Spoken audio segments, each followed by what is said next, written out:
All right. We are back, ladies and gentlemen. Technical engineering finals exams. And here we go.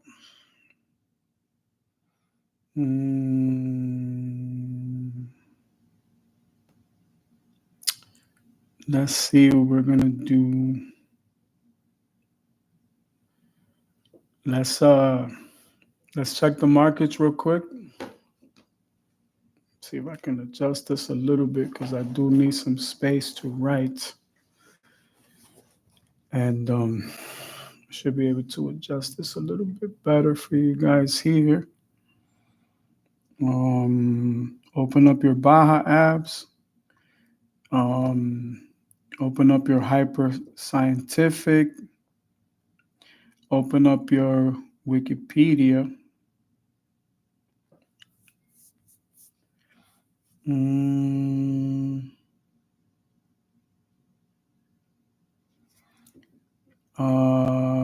we'll revisit carbon fiber reinforced polymer.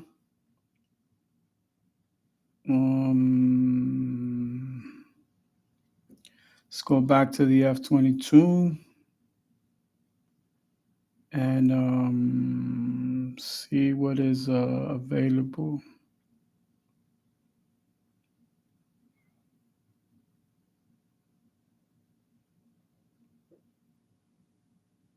Let's just close this out. I still have the Model 3 open, but we're going to do F-22. Let me just double check.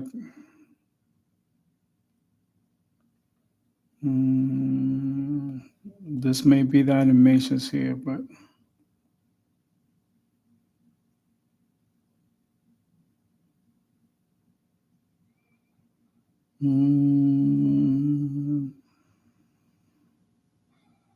see, we could open up the art of strategy. That way we could get some reading in. You guys have a few more minutes, and I'll give you guys 2 minutes before we start anyway.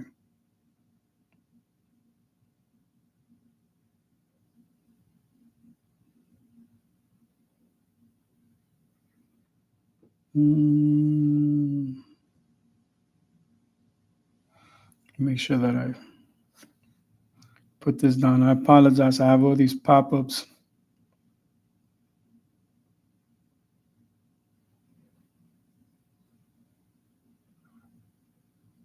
Start with the markets.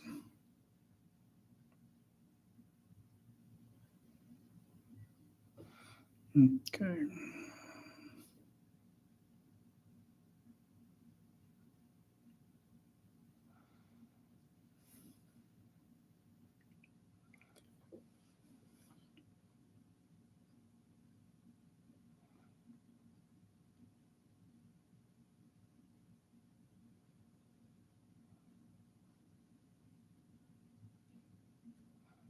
See where we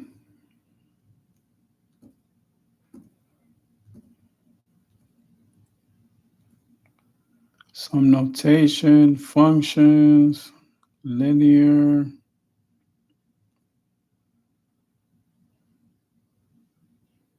No, we definitely didn't do that. Hold on, let's go back.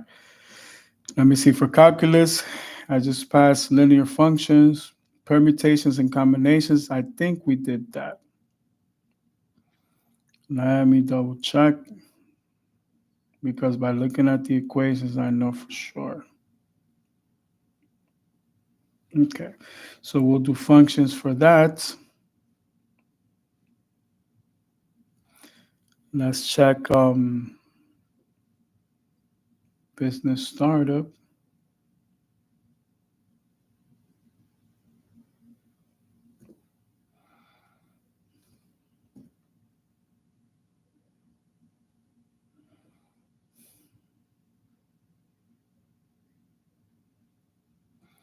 I think we could do chapter 2 on that. We're going to pick our motivational quote so we can start the day.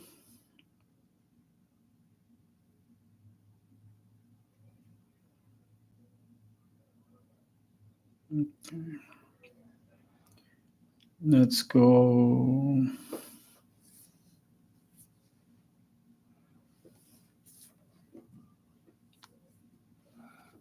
This could for sure go.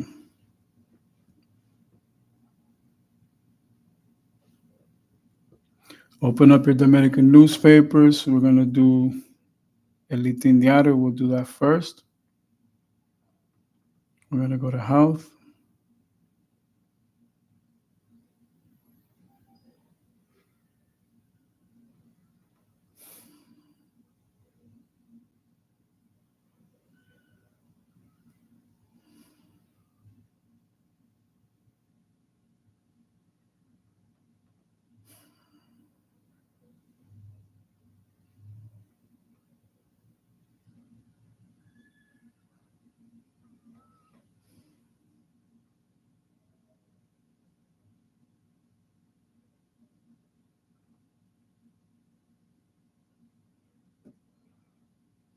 Okay.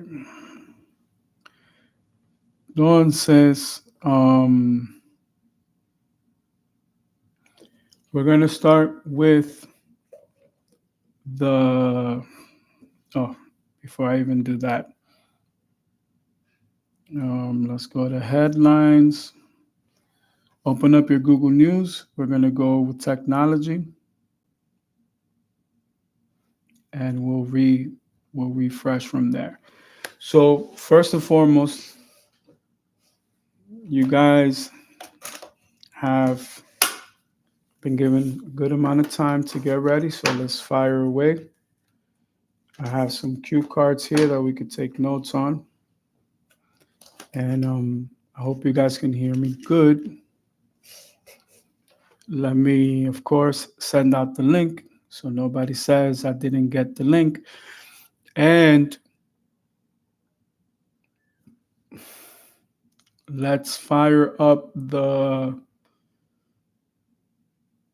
we're going to fire up the radio show to do the multicast, because from here I can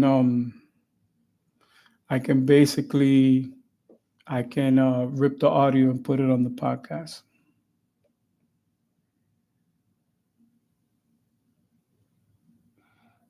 How can I close this out?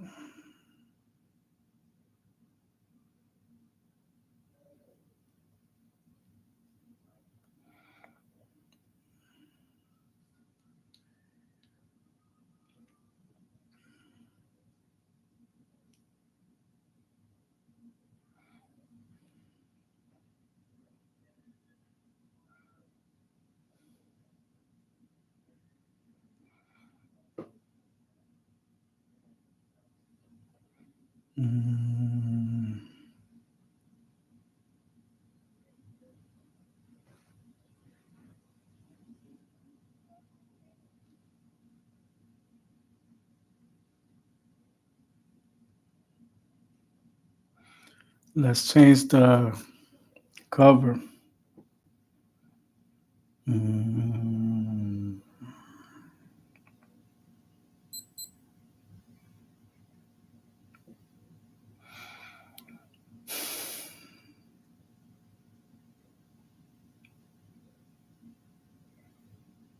There is a time catch right here, so let's put that.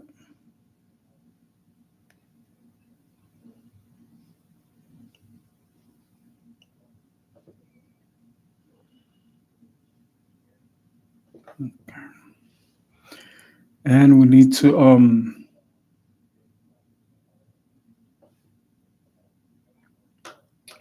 change the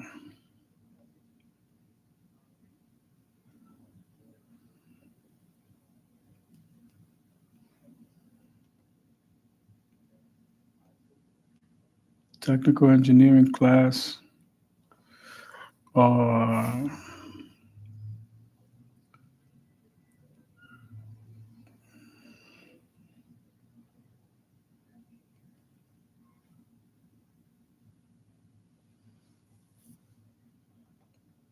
Okay, so we got that.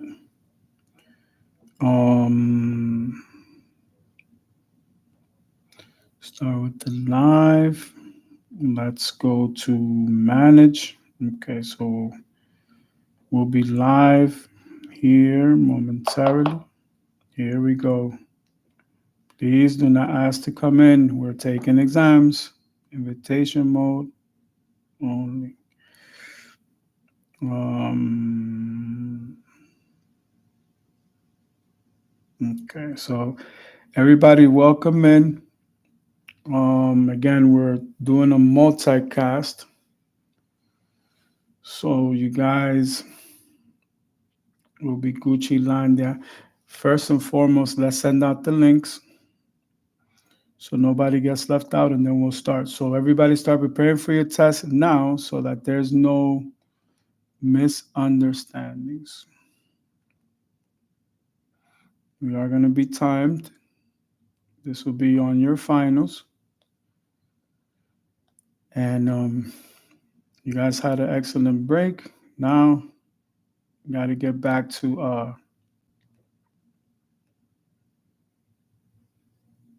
the damn thizzle here.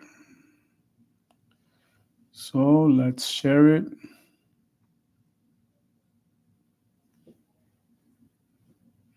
Before we begin here. And then we'll start.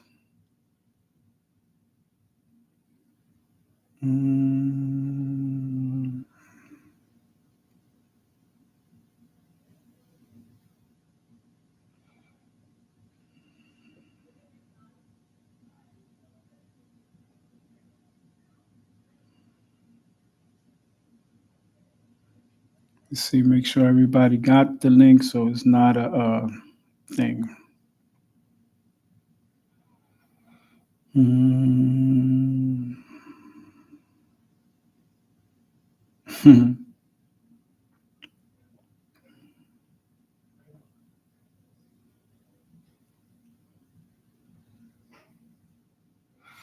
All right, so everybody has the link. Could close that off.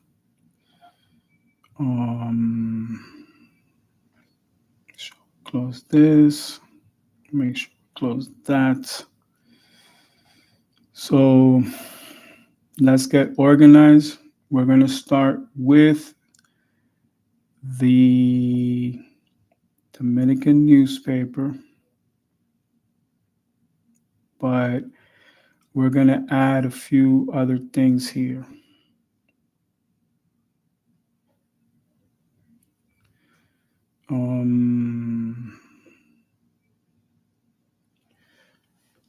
What would be a good, let's go Hawk. We'll do birds of prey. All right, we'll do that. F-22, what else? Let me go real quick to that.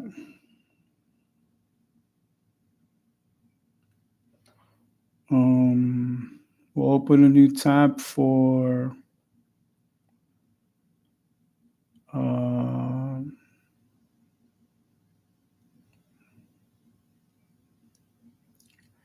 we'll go fighter aircraft.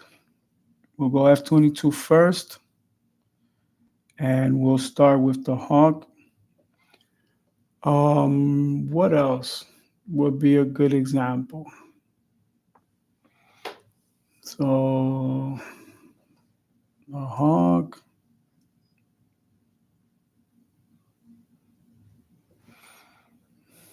Let's see if we could throw in.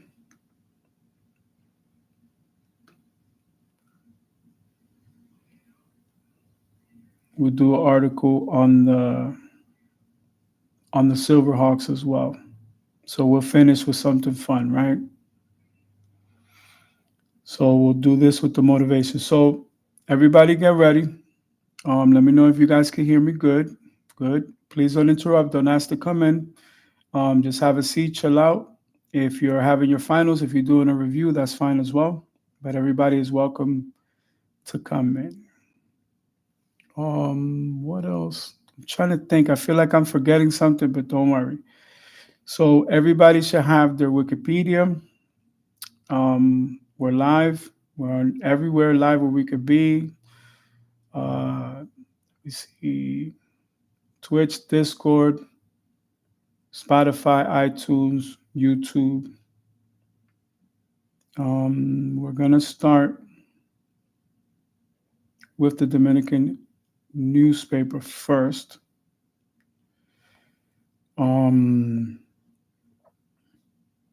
Yeah, we'll use that to warm up. Give me one quick second, and we're gonna start in less than 1 minute. So official test starting time is 16.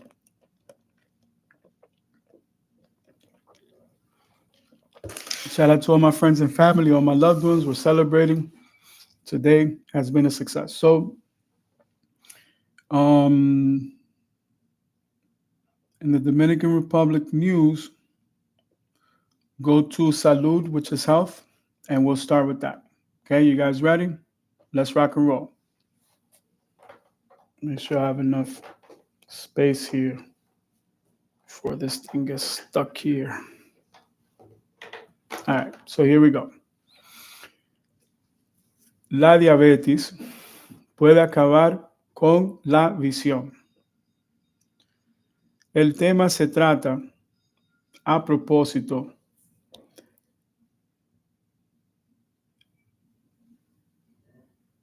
de ser este 14, día de la enfermedad. Por eso la unidad de oftalmología y catarata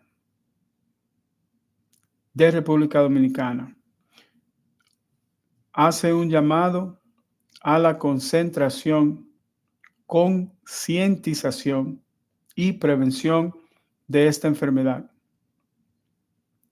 Audrey Juan, Servando Santana Rodríguez, Santo Domingo, República Dominicana, Listín Diario. La diabetes mellitus es una de las enfermedades crónicas más comunes a nivel mundial y su prevalencia ha aumentado significativamente en los últimos años. De acuerdo con los más recientes estudios realizados en República Dominicana, en el 2024, el 13.45% de la población de República Dominicana padece de diabetes. Una de las complicaciones más serias y devastadoras de la diabetes, que muchas veces pasa desapercibida hasta que ya es muy tarde, es la retinopatía diabética, una enfermedad ocular que si no se detecta a tiempo puede llevar a la pérdida de visión irreversible. La retinopatía diabética es la principal causa de ceguera en personas de edad productiva en el ámbito mundial. Esta enfermedad afecta la retina, la capa de células sensibles a la luz en la parte posterior del ojo, encargada de enviar las señales visuales al cerebro. En pacientes con diabetes, los altos niveles de glucosa en sangre pueden dañar los pequeños vasos sanguíneos de la retina, lo que provoca filtraciones de líquido, sangrados, obstrucción de estos vasos, formación de vasos anormales y desprendimientos de retina. A medida que la enfermedad progresa, puede llevar a la pérdida de visión de forma irreversible.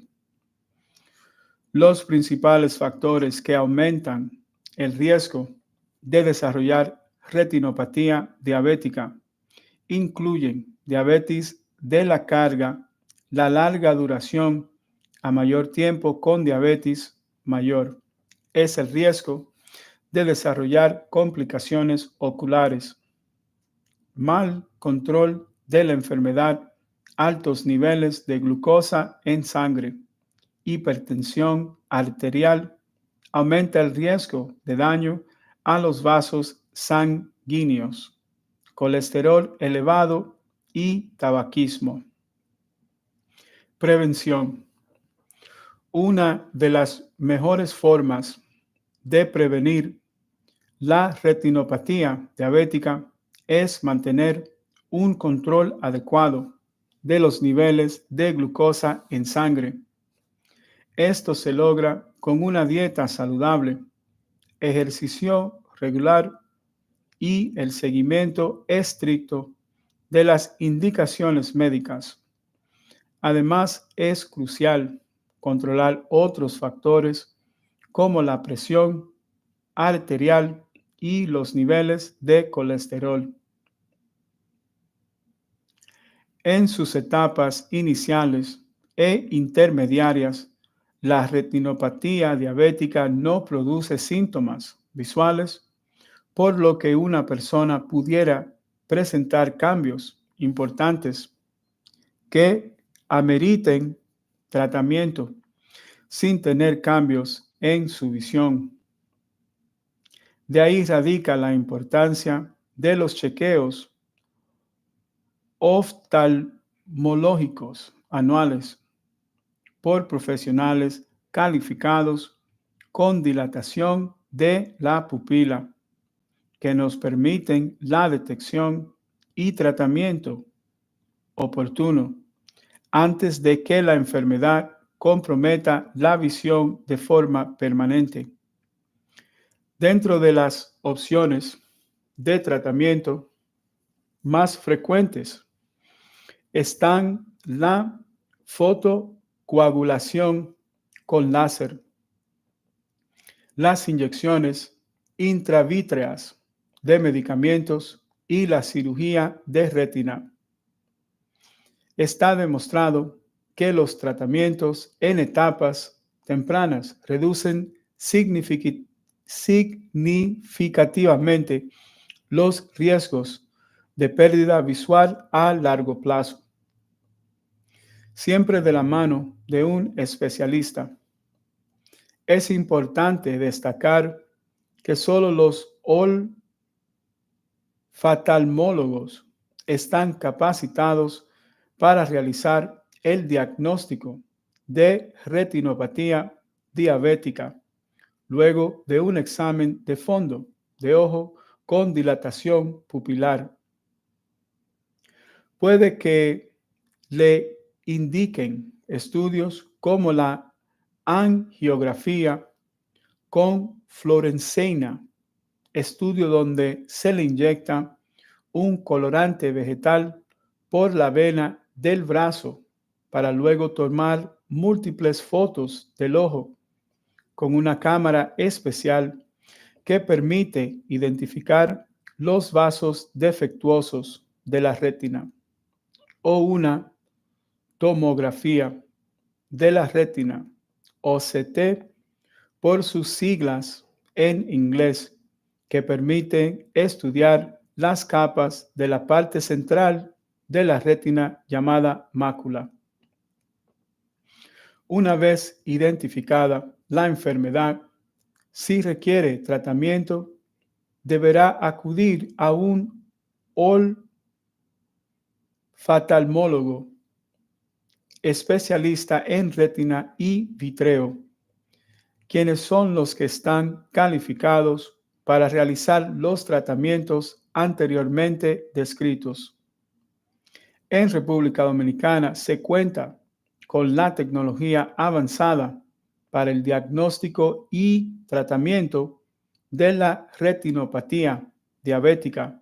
Sin embargo, el mayor reto radica en la falta de diagnóstico temprano. En resumen, la prevención es el camino más seguro para evitar complicaciones graves como la ceguera.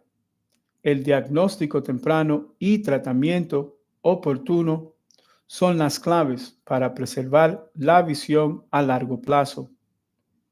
Si tienen diabetes con antecedentes familiares a la enfermedad, no se debe esperar que aparezcan los síntomas. Es ideal visitar al oftalmólogo al menos una vez al año. La salud de los ojos es clave para mantener una buena calidad de vida. Tremendo artículo. Okay, so moving on for our ESL students. Um, that was el listín diario. And today's animal inspiration for us is the hawk. Before we go into that, let's go over our motivational quote of the day. And here it goes. Don't try to change people. Make a realistic decision about where they fit in your life based on who they are, not who you want them to be. Excellent. Okay. So the animal of the day is a bird of prey, is the hawk.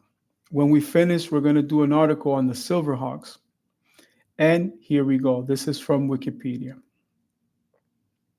Hawks are birds of prey of the family Accipitridae. They are very widely distributed and are found on all continents except Antarctica. Domain Eukaryota, Kingdom Animalia, Phylum Chordata, Class Aves, Order Accipitriformes, Family Accipitridae. Whew. Here we go. The subfamily Accipitrinae includes goshawks, sparrowhawks, sharp-shinned hawks, and others. This subfamily are mainly woodland birds with short, broad wings, long tails, and high visual acuity. They hunt by dashing suddenly from a concealed perch. In America, members of the buteo group are also called hawks, though birds of this group are called buzzards. In other parts of the world, generally, buteos have broad wings and sturdy builds. They are relatively large-winged and short-tailed or shorter-tailed than accipiters and fly further distances in open areas. Buteos descend or pounce on their prey rather than engaging in fast horizontal pursuit. The term accipitrine hawk and butenio hawk are used to distinguish between the types in regions where hawk applies to both. The term true hawk is sometimes used for the accipitrine hawks in regions where buzzard is preferred for the butoinine hawks. All these groups are members of the family Accipitridae, which concludes and includes hawks and buzzards as well as kites, harriers, and eagles. To confuse things further, some authors use hawk generally for any small to medium aciciprid that is not an eagle. The common names of some birds include the term hawk, reflecting traditional usage rather than taxonomy. For example, some people may call an osprey a fish hawk or peregrine falcon a duck hawk. History. Falconry was once called hawking, and any bird used for falconry could be referred to as a hawk. Aristotle listed 11 types of hawks. Hold on. Finding number 16 kinds of hawks, but named only agathos, espelios, cantres, castro, kindbedes, and Trialchus buzzard. Wow. So the hawk doesn't necessarily do like a long range pursuit. It targets a specific target and it uses all of its might in order to do that. It has a long wingspan, which allows it to be agile and glide, and it has a long tail, even though it's physically smaller than an eagle. So, again, we selected this because not only do we want to end on a fun note, we're going to talk about the Silverhawks, but we're going to talk about fighter aircraft, and we're going to, of course, dive back into the Lockheed Martin F-22 Raptor. Before we do that, we're also going to pass by composites, but let's have everything in order here. So, first and foremost, let's look at the markets and see what's going on in the world. So, open up your Baja apps. Let's start with commodities. And let's start with the prices of gold by the ounce. In the red, 0.05%, gold stands at $2,670.30 an ounce. Silver in the red, 0.08%, $30.77 an ounce.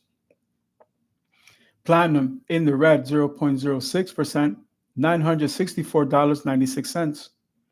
Palladium in the red, 0.02%, $1,021.21.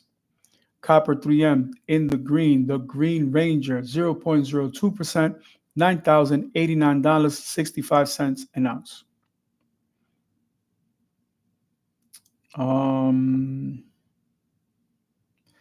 Cocoa is in the red, 1.75%, $8,425 a pallet. Now, pull out your scientific real quick. Let's start with some of this calculus.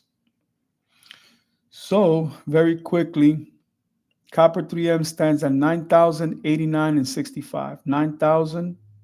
$9,089.65. Now let's subtract a pallet of chocolate, 8,425 even. 8,425 even. The difference between an ounce of copper 3M and a pallet of chocolate is $664.65. Unbelievable. Let's continue. Coffee in the green, 3.43%, $296.95 a pallet. Let's go sugar in the red, 1.41%, $21.65, and orange juice in the green, 2.56%, $492.45. Now, as we always do, let's go back to the price of an ounce of silver. Pull out your hyper scientific calculator. It's $30.77. Now let's subtract the price of sugar, which is $21.65, 21.65. The difference is $9.12. So when you put it into that context, it's getting expensive. Okay, let's continue. Now let's go to our indices. Let's see what's going on. The DAX in the green, 0.74%, $19,146.17. Baja Germany in the green, 0.76%, $19,128.91. Baja UK 100 in the green, 0.88%, $8,179.63. CAC 40 in the green, 0.21%, $7,213.32. Baja France 40 in the red, 0.05%, $7,208.98. IBEX in the green, 0.19%, $11,611.70. Baja Spain 35 in the green, 0.36%, $11,594.33. Baja Italy 40 in the green, 0.41%, $33,220 even. Let's go Baja Netherlands 25 in the green, 1.30%, $889.06. Belgium 20 at the close in the green, 0.52%, $4,158.90. Baja Swiss 20 in the green, 0.78%, $11,614.52. Baja Austria 20 in the green, 0.55%, 3,505 even. Athex Composite in the green, 0.94%, $1,397.63. Let's go to Asia. Shanghai Stock Exchange in the green, 0.07%, $3,370.40. CSI 300 Index in the green, 0.09%, $3,989.30. Baja Japan 225 in the red, 0.11%, $38,032.07. Hang Seng in the red, 0.53%, $19,601.11. Kospi in the red, 0.07%, $2,480.63. And the Nifty 50, 0.72%, in the red, 23,349.90. Baja US in the green, 1.12%, 43,858.25.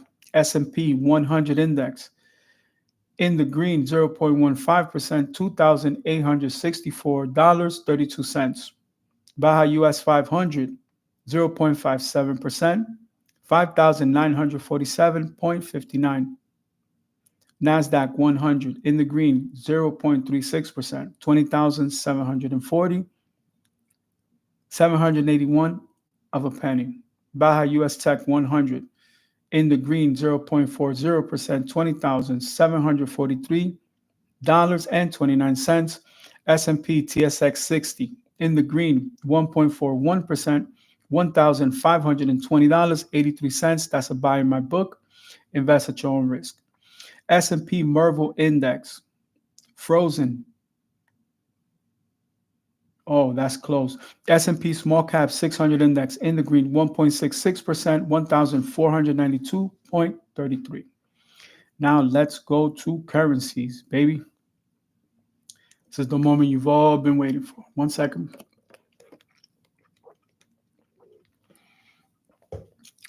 And here we go. Let's go to your top 20 coins. You guys ready?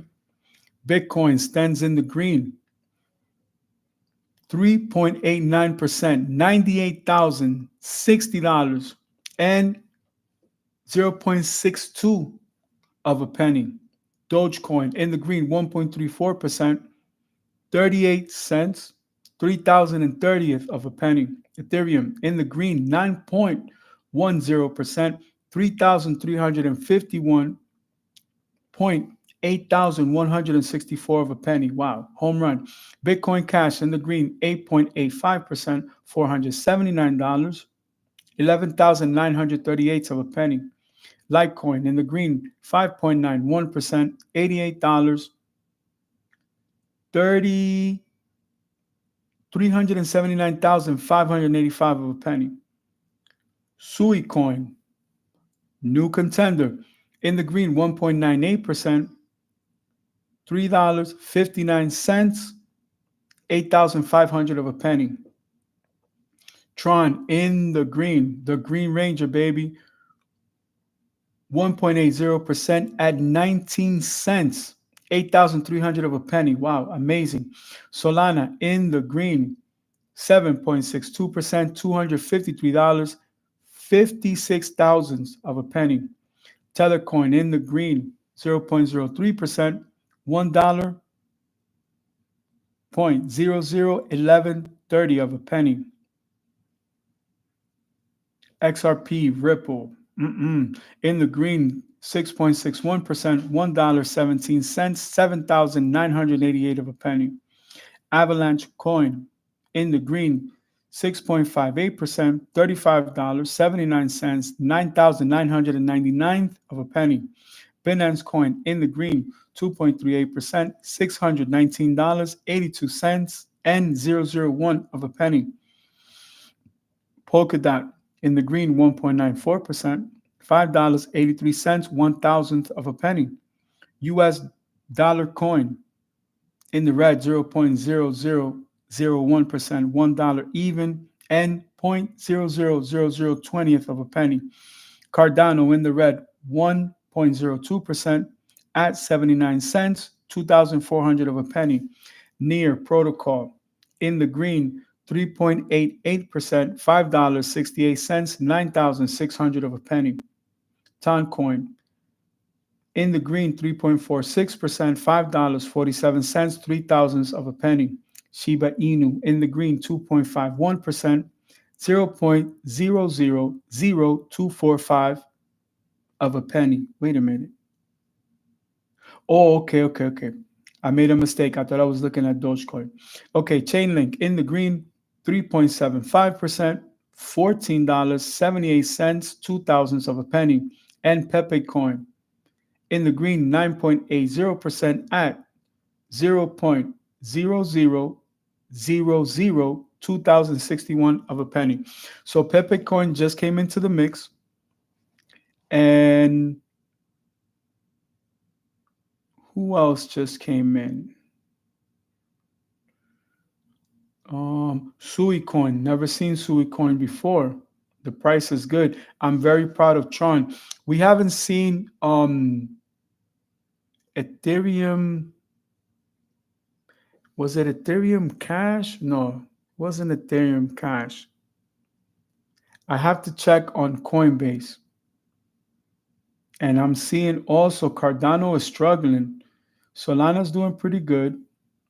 Solana's way stronger right now. But that's the market. Let's see who we got in the green here for interest rates. 2-year note is down, 5-year note is down, 10-year note is down, 30-year bond is down, the futures is down. Denmark, EURIBOR 6M, Sonia, bond future. No. No good. Okay, give me one quick second. Let's continue. ETF and equity, Spider S&P 500 in the green, 0.54%, $592.67. That's a buy in my book. Invest QQQ Trust Series 1 in the green, 0.36%, $504.98. Russell Shares 2000 in the green, 1.55%, $234.51. Spider Dow Jones Industrial Average in the green, 1.07%, $438.94. And the Financial Select Sector in the green, 1.27%, $50.17. That's also a buy in my book. Let me see. Vanguard S&P 500, same as above. All right. I don't see anything here. Do I see any big losers? We'll see. Hot stocks for the day. Super Microcomputer in the green, 15.16%, $29.70. That's a buy in my book.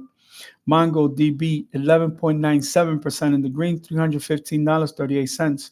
NetApp in the green, 7.10%, $132.22. Amentum Holdings Incorporated in the green, 10.53%, $24.78. That's a buy in my book. Deere and Company in the green, 8.08%, $437.67. That's a buy in my book. Vistra Corp in the green, 7.73%, $166.55. That's also a buy in my book. Constellation Energy Corporation in the green, 7.04%, $252. Another buy in my book. Palo Alto Networks in the green, 6.77%, $397.72. We'll have a hold on that.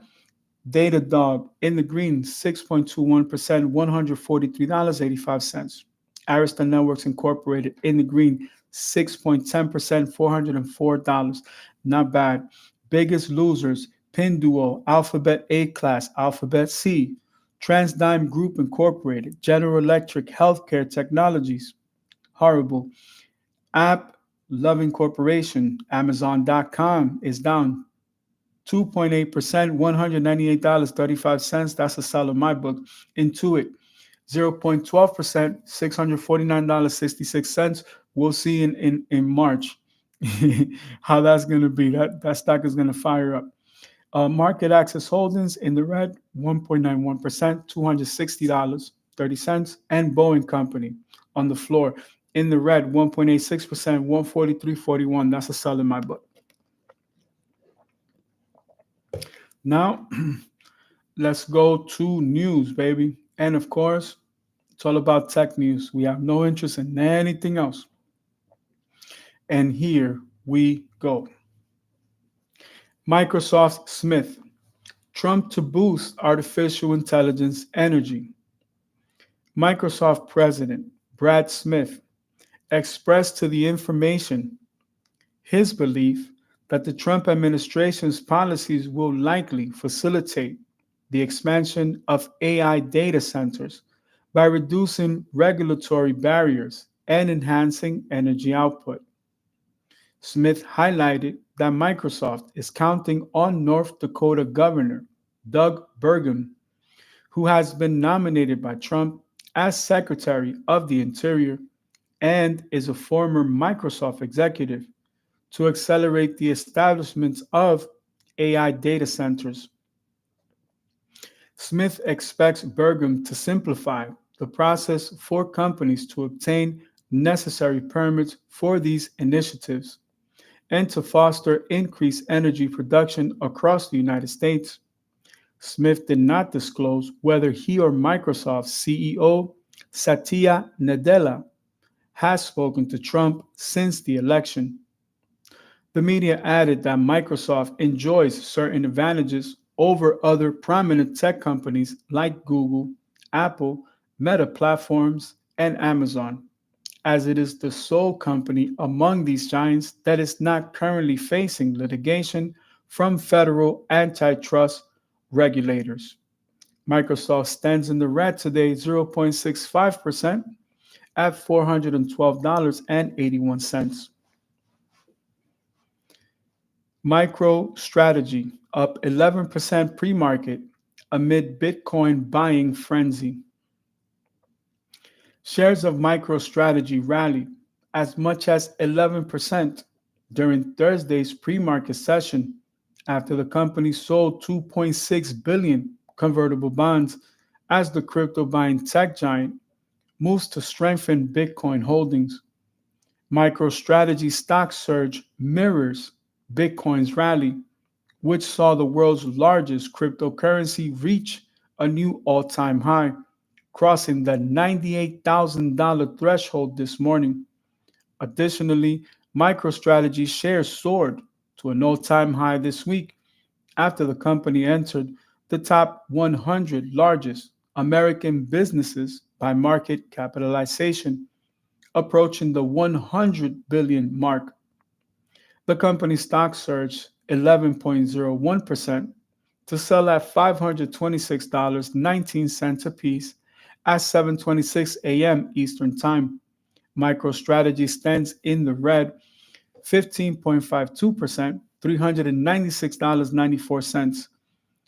Bitcoin versus the United States dollar is in the green, 3.95% at 98,099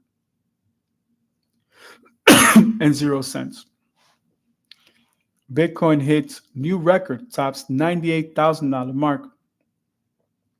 Cryptocurrency's bullish trend continued on Thursday, with Bitcoin surpassing the $98,000 mark and setting a new all-time high.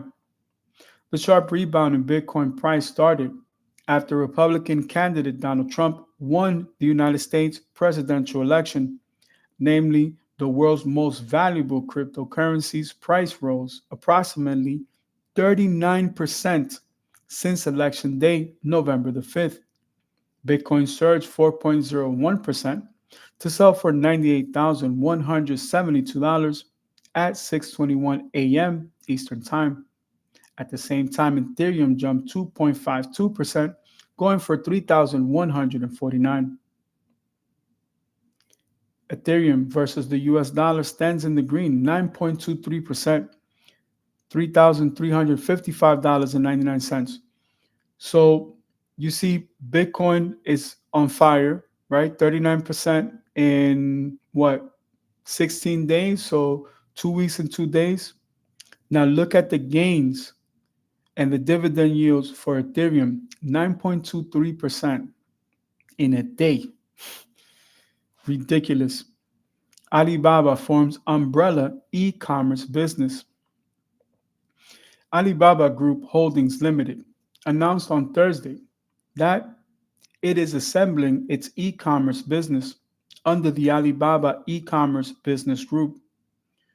The unit will include Taobao, Tmall, AliExpress, Alibaba.com, Lazada, Trendyol, 1688, and Idle Fish, and it will be led by current Alibaba International Digital Commerce CEO Jiang Fan. Alibaba said the umbrella company will allow merchants across its platforms to expand their businesses globally, as well as optimize logistics and fulfillment capabilities. Alibaba Group CEO Eddie Wu added that he will also oversee the integration of artificial intelligence in the e commerce business, which includes orienting how AI can be leveraged to unlock value among individual business groups and how they can better work in synergy.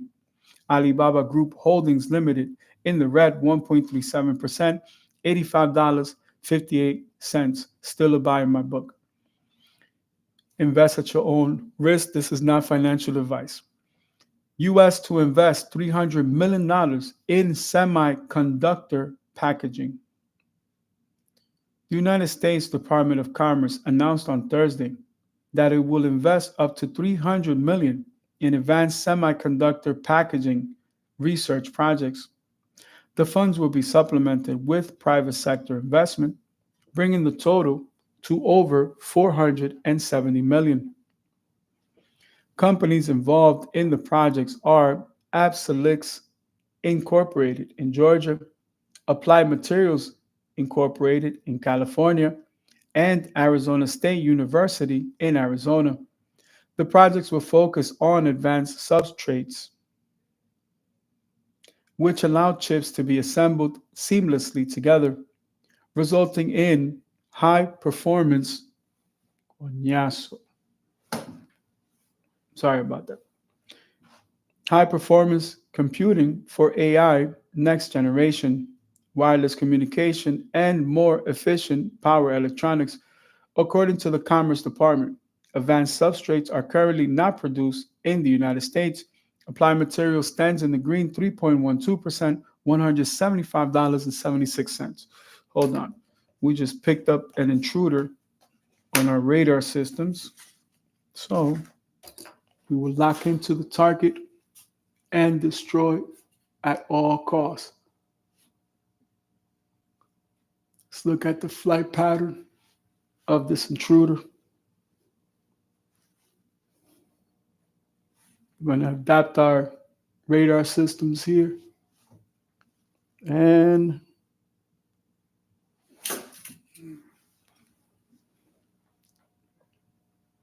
you know you're interrupting my students, right? If you come near, we will fire. Okay. Best teacher in the world, right? Okay. Moving on. Baidu's Q3 revenue falls 3% to 4.6 billion US dollars. Baidu Incorporated revealed on Thursday that its total revenue hit 33.5 billion yuan, 4.63 billion in the third quarter of fiscal 2024, falling by 3% compared to the same period a year ago. The company recorded an operating income of 844 million yuan, 116.6 million, dropping by 6% compared to the corresponding quarter of 2023. However, its diluted earnings per American Depositary Share, ADS, came in at 21.60 yuan, $3.08, surging by 19%. Its net income amounted to 1.1 billion yuan, rising by 14% compared to the 2023 third quarter. Baidu Core's flatfish third quarter top line reflected the ongoing weakness in our online marketing business, offset by the growth of our AI cloud business. CEO Robin Lee said, the company's NASDAQ listed shares dipped 1.12% during the pre market trade after the announcement. Baidu Incorporated stands in the red 0.18%, $82.65. Baidu stands in the red 5.92% at $81.63.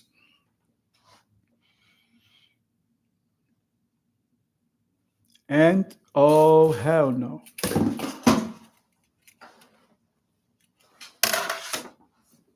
Oh, Houston, we got a problem.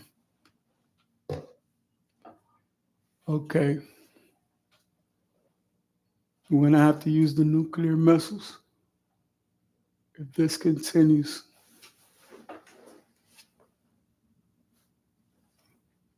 I may have intercepted. Oh, here it is. Hold on.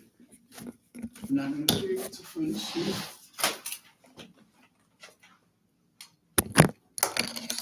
One second. I'm going to create a vortex here, right?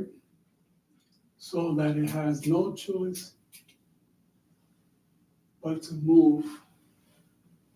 You cannot see it. What the heck is going on? It must have escaped.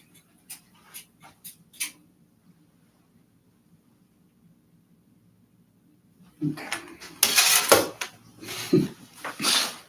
Sorry about that, but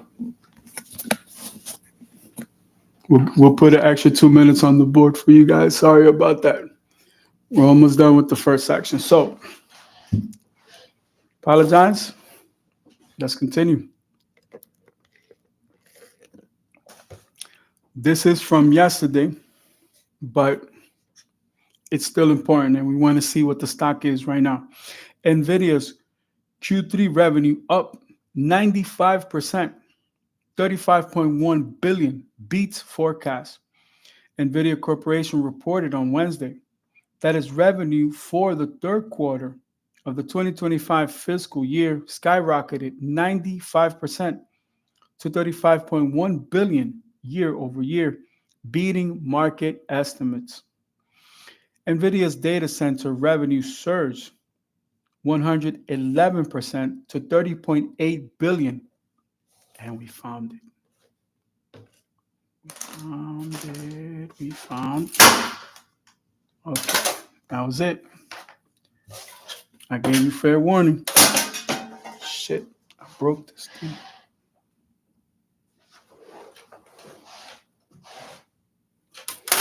Target neutralized.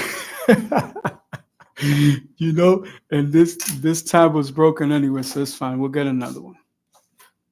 We could throw this out. I feel so bad, but it's okay. Okay. Sorry about that.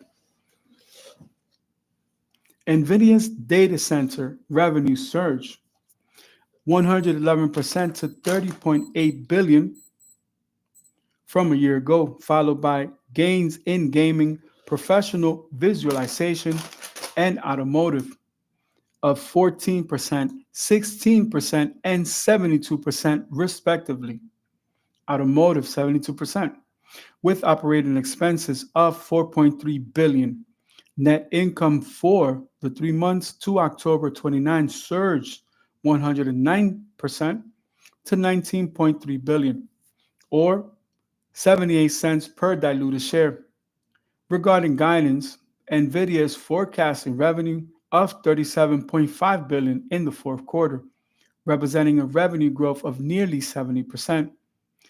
The age of AI is in full steam, propelling a global shift to NVIDIA computing. Founder and CEO Jensen Huang noted, AI is transforming every industry, company, and country. Enterprises are adopting agentic AI to revolutionize workflows. Industrial robotics investments are surging. with breakthroughs in physical AI, and countries have awakened to the importance of developing their national AI and infrastructure. Following the publication of the results, NVIDIA's shares fell 2.52% in late trading in New York. NVIDIA Corp stands in the green 1.16%, $146.65. Amazing. Okay, now moving on.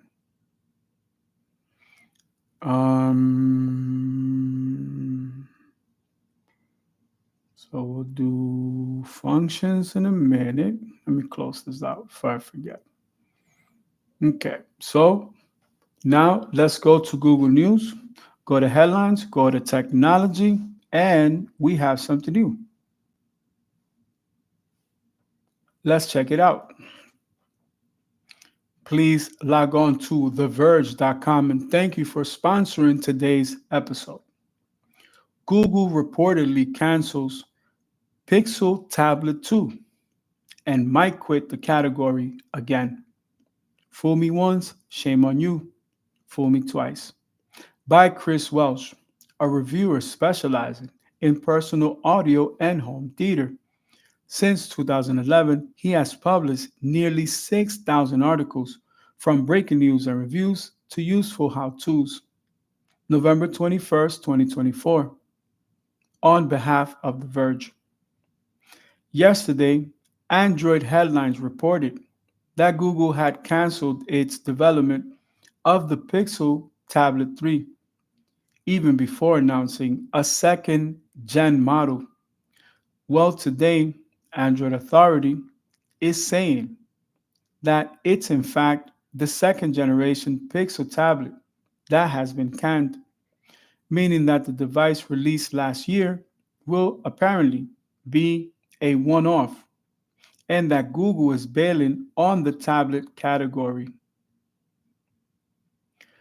for the second time in a little over 5 years.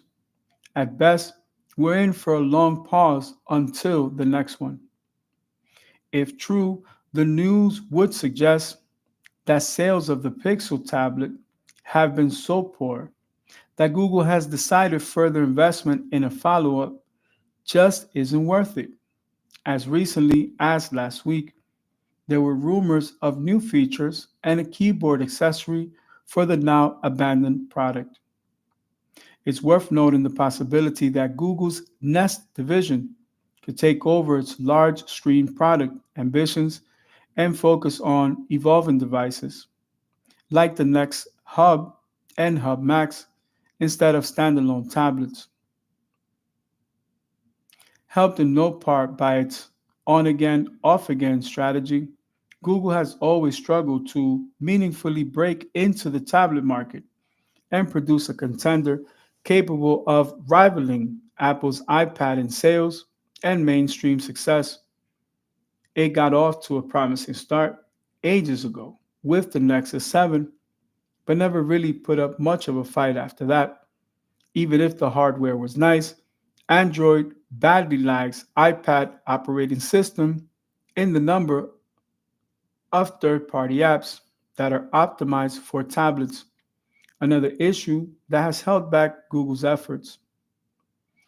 The company originally said it was done making tablets in 2019 after its Pixel Slate received overwhelmingly negative reviews. At the time, two still in development tablets were scrapped.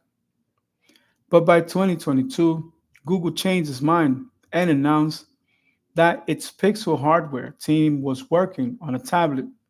That device eventually became the $499 Pixel tablet, which shipped with a speaker dock that the tablet could magnetically attach to. Google will later offer the tablet by itself for $399. The Verge has reached out to Google for comment and clarification on its tablet plans. Wow. And let's see what else we got here.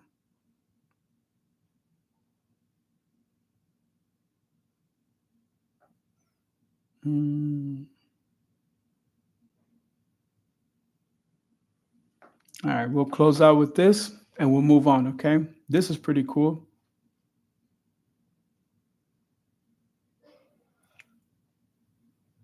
Please log on to techcrunch.com and thank you for sponsoring today's episode. WhatsApp rolls out voice message transcripts. Aisha Malik, November 21st, 2024. WhatsApp announced on Thursday it's rolling out voice message transcripts. The Meta owned company says the new feature will come in handy when you're on the move or in a loud place where you can't listen to a voice message. A similar feature was announced last year for Apple's Message app, a top WhatsApp competitor, with the release of Apple's software update iOS 17. With the new feature, voice messages can be transcribed into text to help you keep up with conversations when you're unable or perhaps unwilling to listen to a voice message. WhatsApp claims its transcripts are generated on your device and no one else can read them. To access the new WhatsApp feature, you need to go into your settings, select the chats section, and then tap voice message transcripts to turn the feature on. From there, you can select your transcript language. After you turn the feature on, you can get a transcript for a voice message by long pressing it and then tapping the transcribe option. It will not automatically transcribe every message for you. Voice message transcripts are rolling out globally over the coming weeks in select languages, the company says. And on iOS, the languages that are supported depend on your operating system.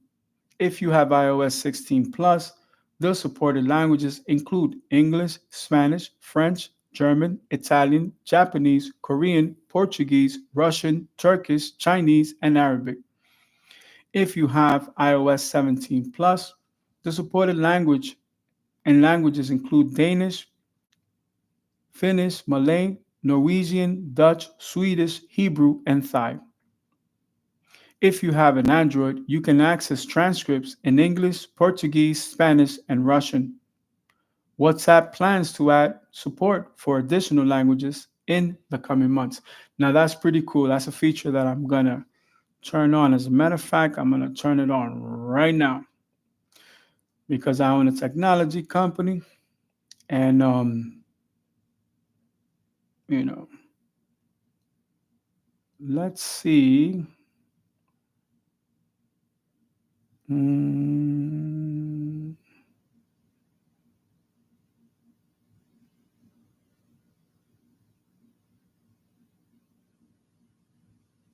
how would I do that again? Okay. Mm,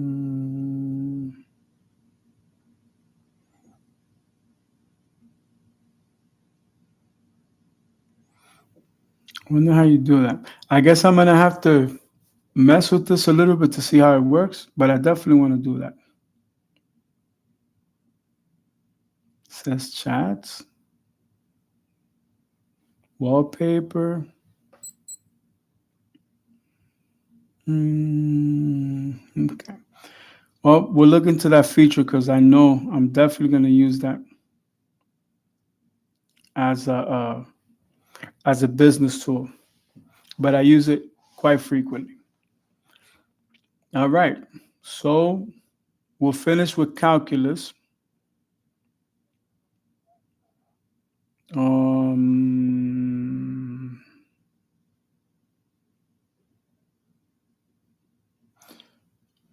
okay, we'll finish with calculus and that. Give me one quick second. Let me see.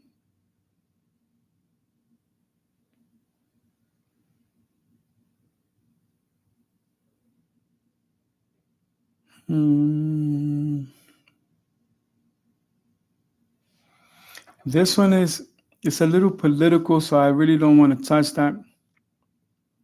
But let's go with business startup and we'll continue. If you guys need a break, stretch.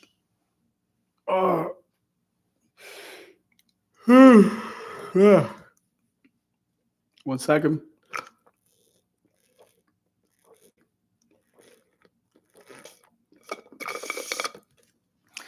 We will begin with chapter 2. You guys have 2 minutes, but we'll do some constructive reading in the meantime.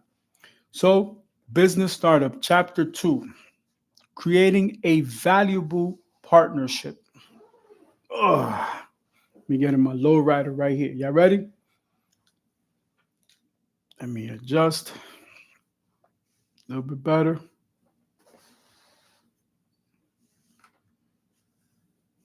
little bit better here. Cool. All right. Let's rock and roll. Ready? All right. Chapter 2, creating a valuable partnership. Here's a tip. Great things in business are never done by one person. They are done by a team of people. Steve Jobs, co-founder, chairman, and CEO of Apple Incorporated. Many small businesses, such as professional practitioners, retail, service providers, are organized as partnerships. Partnerships are very essential in the business world and are in fact considered as the second stage in the evolution of the business, first being a sole proprietorship. A partnership is an agreement between two or more people who have decided to enter into business with the intention of earning profits. Partnerships may be established formally by means of a partnership deed or agreement. The partnership agreement is a very important guide for partnerships to exist in harmony. Contents of a business partnership agreement. Number 1, names of the business partners. Number 2, nature and kind of business. Number 3, capital contributed by partners. Number 4, interest on the capital if it exists. Number 5, salaries paid to the active partners. Number 6, drawings to be made by the partners. Number 7, interest on the drawings if it exists. Number 8, duties of the partners. Number 9, valuation of goodwill. And number 10, the duration of the partnerships. Benefits of starting a business partnership. Give me one quick second. Okay. Number 1, skills and experience. Starting partnerships with people who have different qualifications gives the business potential to thrive. Number 2, risk is spread. With an increased number of business owners, the losses incurred are shared among many. Number 3, effectiveness. Different minds encourage the creation of better products and services, even if they are non-profit or for-profit. Number 4, HR development. Competence amongst workforce will be encouraged, and this will therefore enhance the staff's professional skills. Number 5, stability and impact. Achieving greater reach by being effective and efficient implies an increase and sustained development impact. Risks of starting a business partnership. Number 1, implementation challenges. Day-to-day demands of delivering a partnership program as a collaborative venture with all the additional management, tracking, reporting, and evaluation requirements that entails. Number two, drain on resources.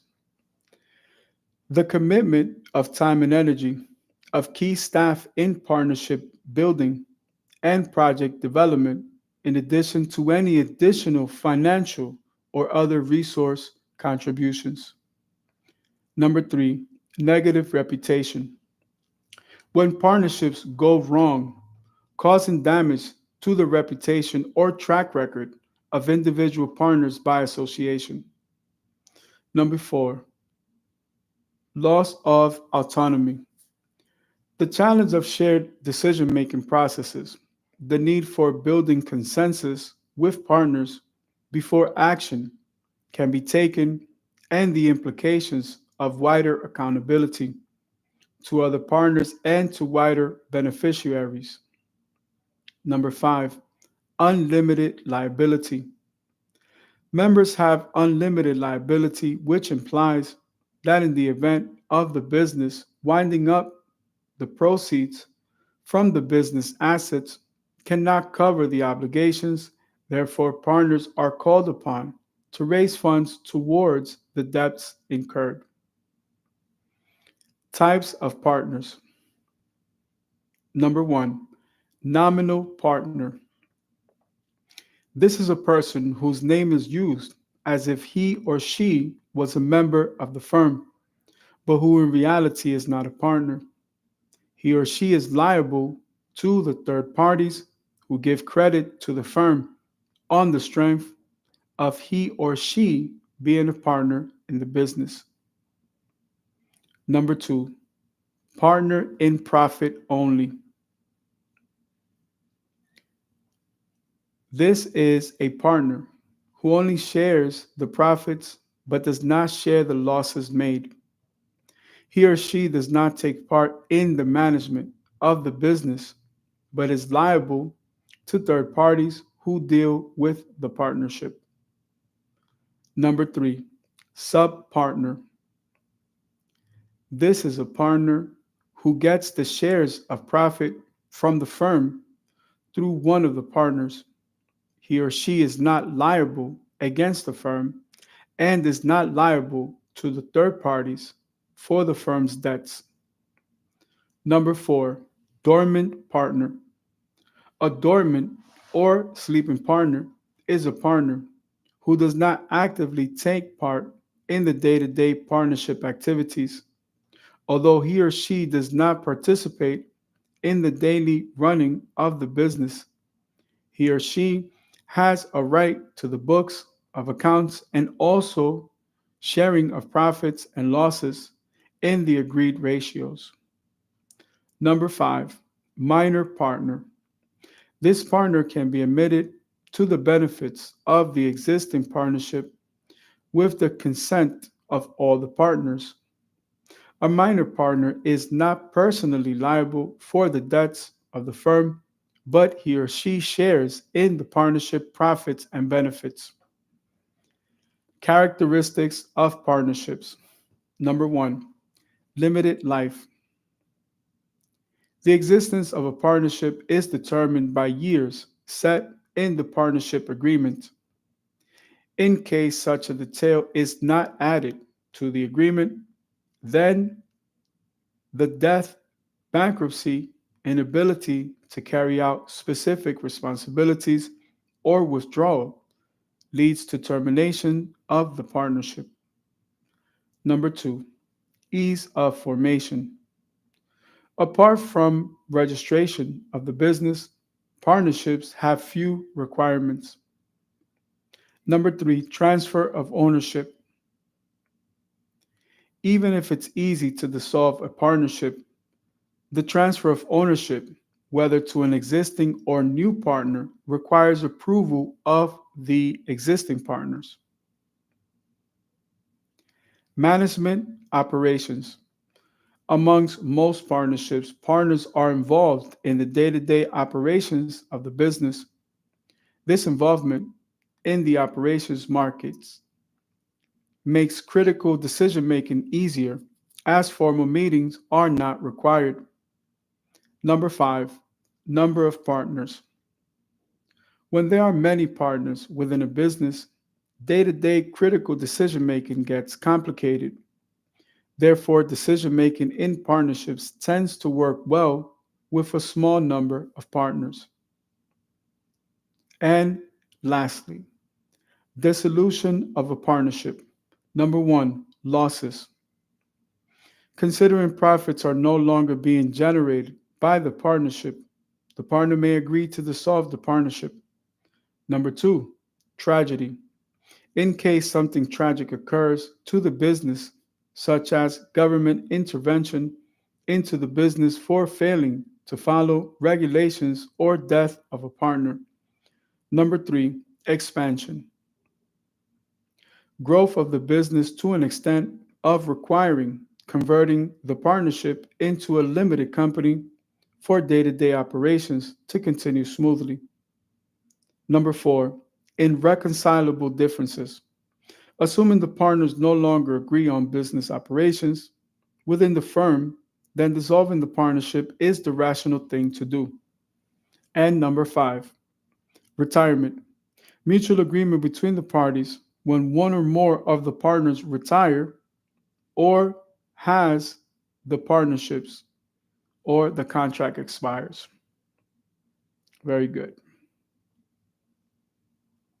Now we start with the fun stuff. So let's go to fighter aircraft. You guys are ready? Let's rock and roll. Fighter aircraft, military aircraft for air to air combat. Fighter aircraft, early on also pursuit aircraft, are military aircraft designed primarily for air to air combat. In military conflict, the role of fighter aircraft is to establish air superiority and battle space.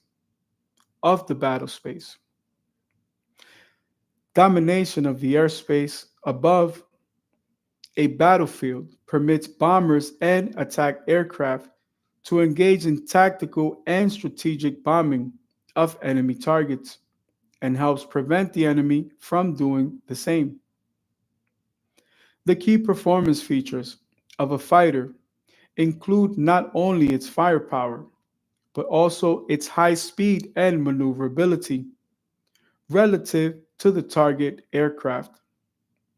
The success or failure of a combatant's efforts to gain air superiority hinges on several factors, including the skills of its pilots, the tactical soundness of its doctrine for deploying its fighters, and the numbers and performance of those figures.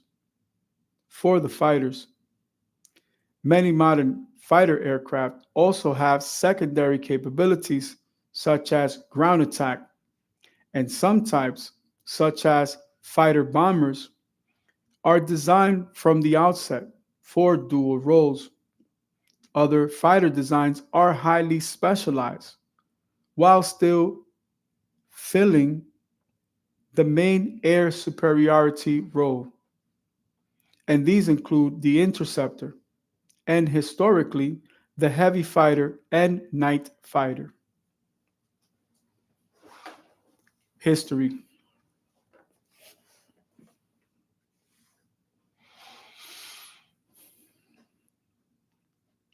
Since World War I, achieving and maintaining air superiority has been considered essential for victory in conventional warfare. Fighters continue to be developed throughout World War I to deny enemy aircraft. Give me one quick second.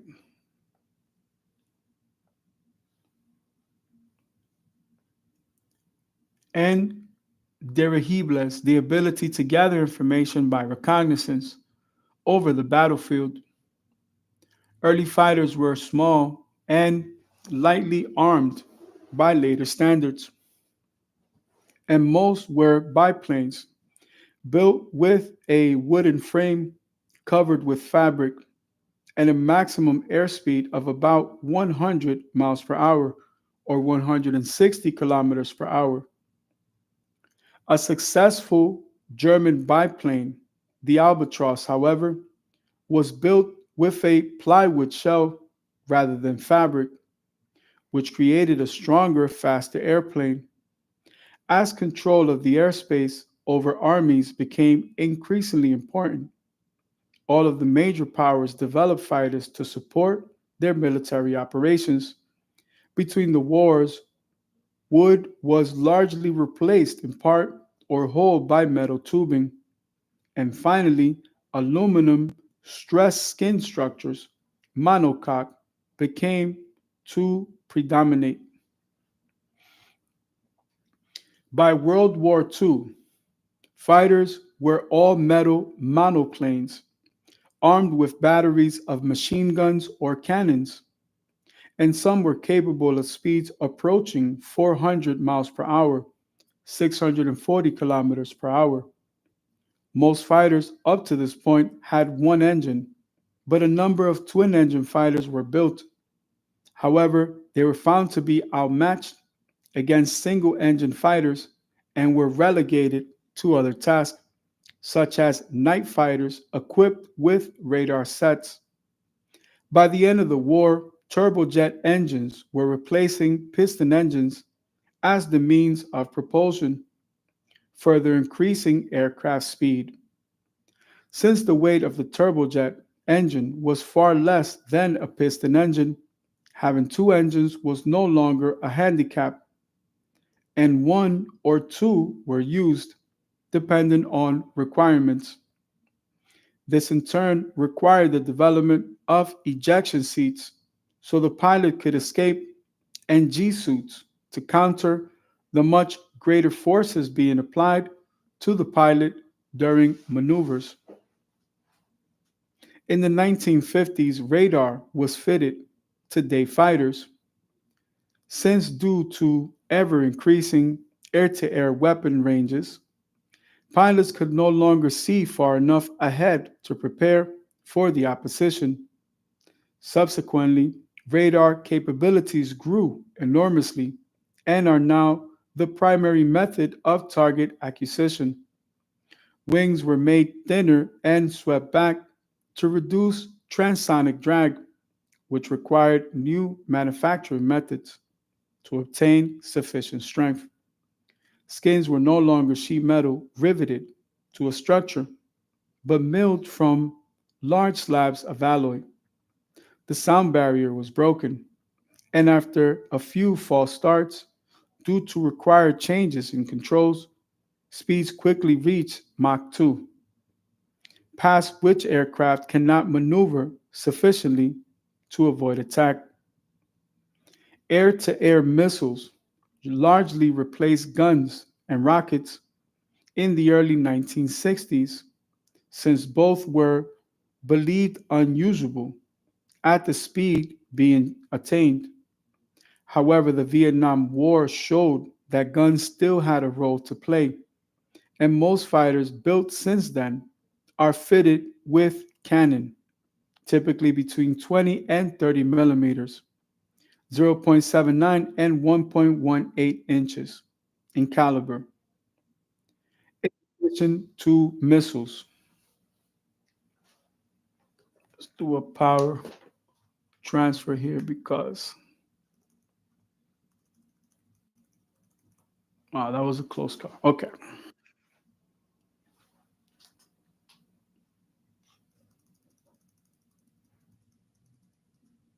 Okay. And let me cancel that so I don't hear that. Let me check my power reserve. Okay. Just to make sure we could check. All right. So here we go.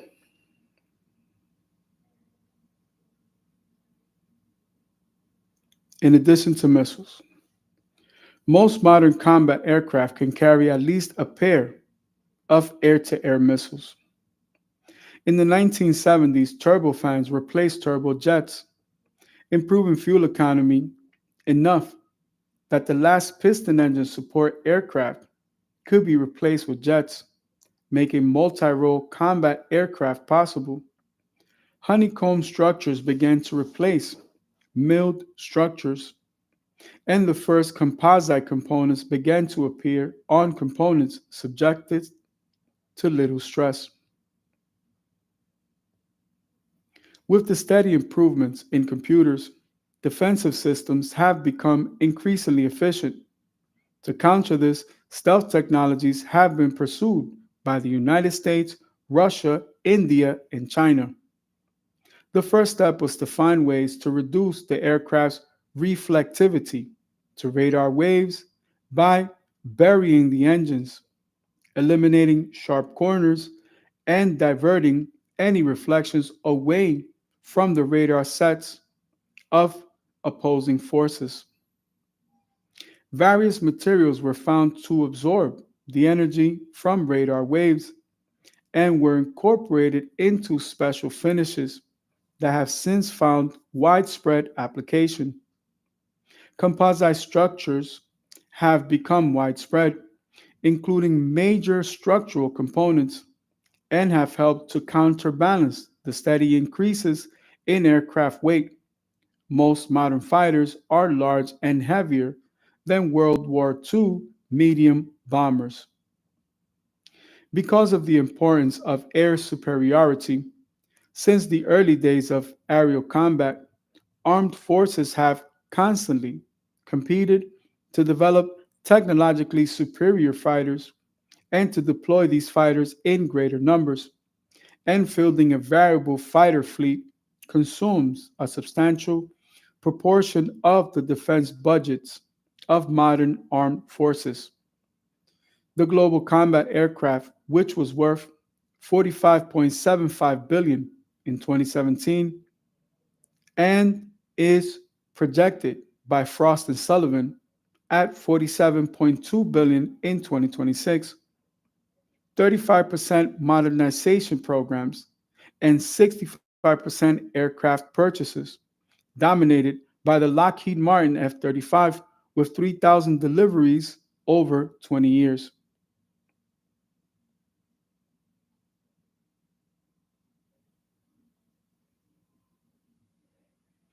Recognized classes of fighters include air superiority fighter, fighter bomber, heavy fighter, interceptor, light fighter, all weather fighter, including the night fighter, reconnaissance fighter, strategic fighter, including the escort fighter, and strike fighter.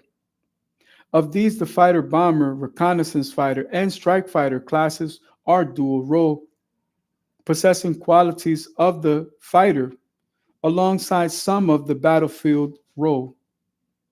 Some fighters' design may be developed in variants performing other roles entirely, such as ground attack or unarmed reconnaissance. This may be for political or national security reasons, for advertising purposes, or other reasons.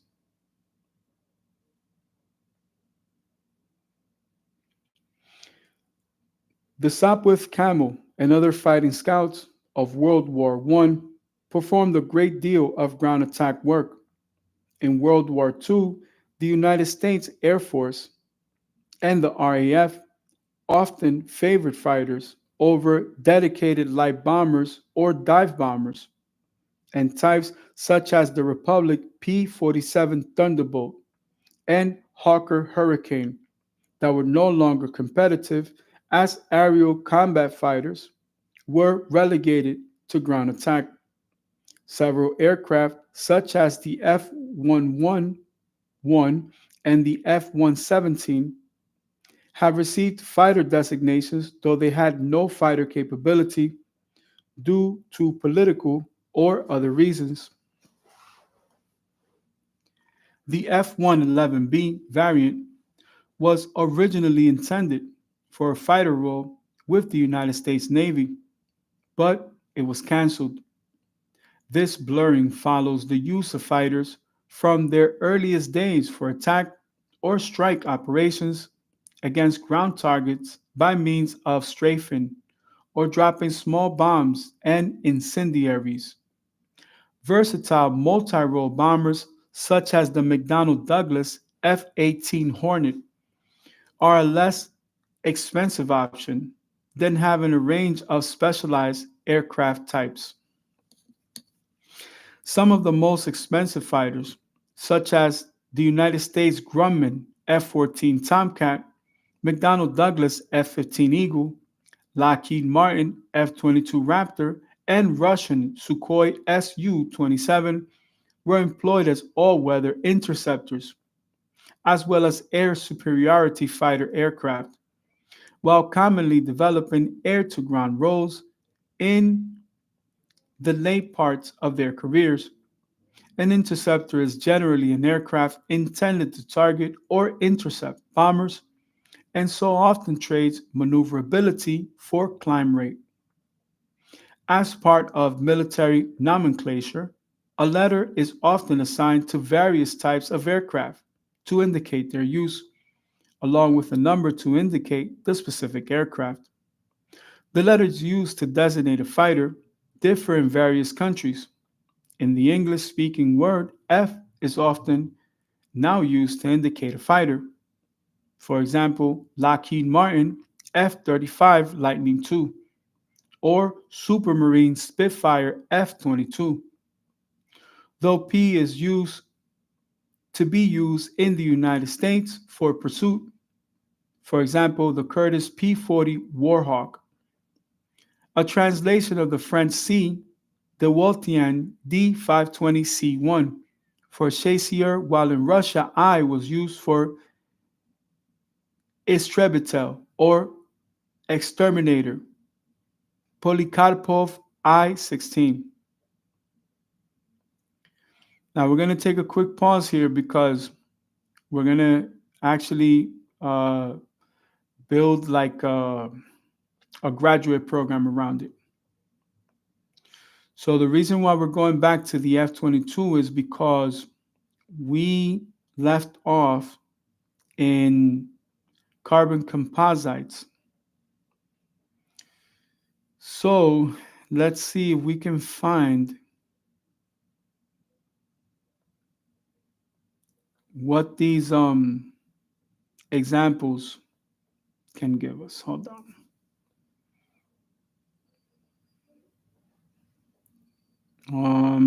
We're going to go to composites and we'll come back to system engineering. Mm-hmm.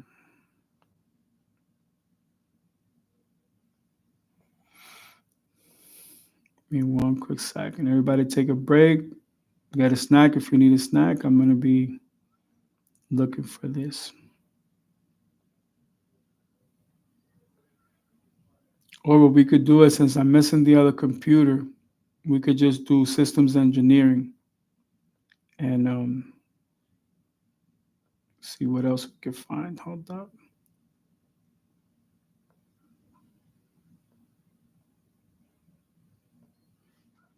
We're going to do a class on the upgrades too, because not only did the 35 get upgrades, but the 22 got some upgrades.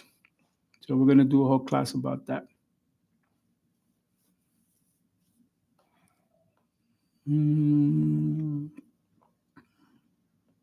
We got to do vertical stabilizers, landing gear. We got to do everything, but I didn't want to move on to the next class without you guys working on composites, because that's definitely going to be in your exam. So I'll tell you what, let's go back to systems engineering and we'll finish with the article on the Silverhawks. We're doing very good on time. So,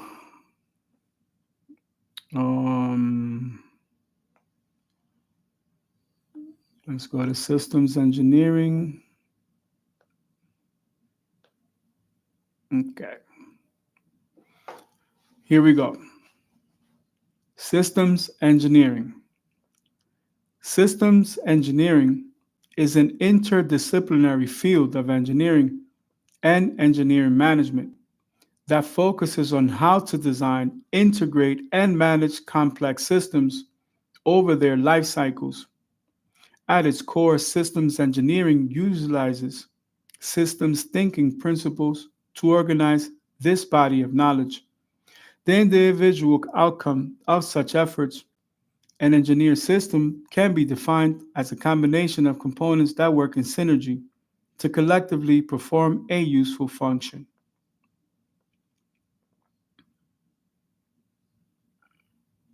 Systems engineering techniques are used in complex projects, printed circuit board designs, robotics, bridge building, software integration, and spacecraft design. Systems engineering uses a host of tools that include modeling and simulation, requirements analysis, and scheduling to manage complexity. Issues such as requirements engineering, reliability, logistics, coordination of different teams, testing and evaluation, maintainability, and many other disciplines, aka abilities necessary for successful system design, development, implementation, and ultimate decommission become more difficult when dealing with a large or complex projects. Systems engineering deals with work processes, optimization methods, and risk management tools in such projects. It overlaps technical and human centered disciplines such as industrial engineering, production systems engineering, process systems engineering, mechanical engineering, manufacturing engineering, production engineering, control engineering, software engineering, electrical engineering, cybernetics, aerospace engineering, organizational studies, civil engineering, and project management. Systems engineering ensures that all likely aspects of a project or system are considered and integrated into a whole. For example, in my company, we use this for automotive engineering. So we haven't abandoned any of the designs. We haven't abandoned the Tesla program. We are evolving as a company. The systems engineering process is a discovery process that is quite unlike a manufacturing process. A manufacturing process is focused on repetitive activities that achieve high quality outputs with minimum cost and time. The systems engineering process must begin by discovering the real problems that need to be resolved and identifying the most probable or highest impact failures that can occur. Systems engineering involves finding solutions to these problems.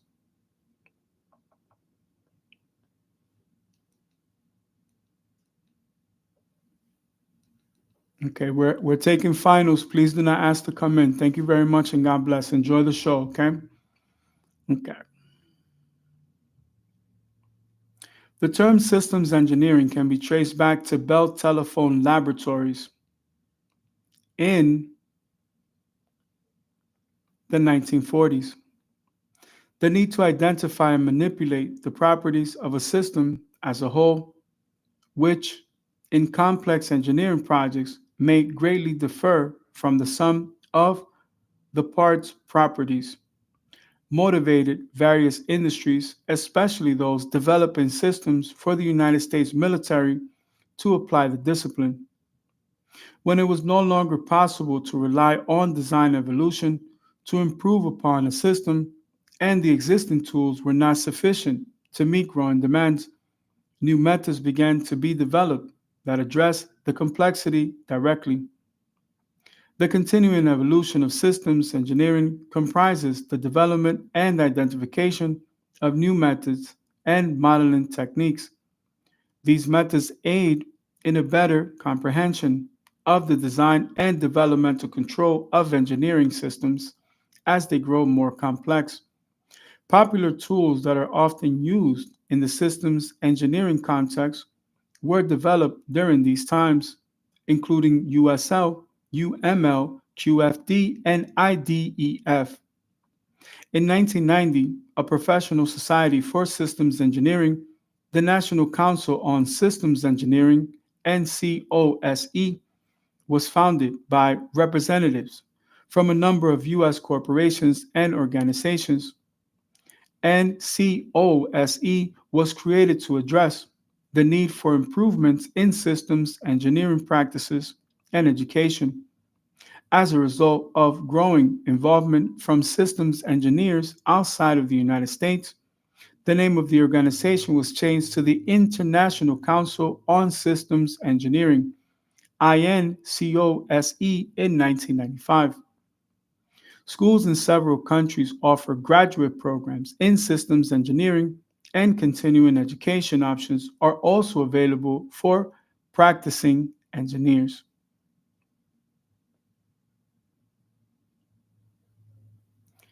We're going to take a quick pause.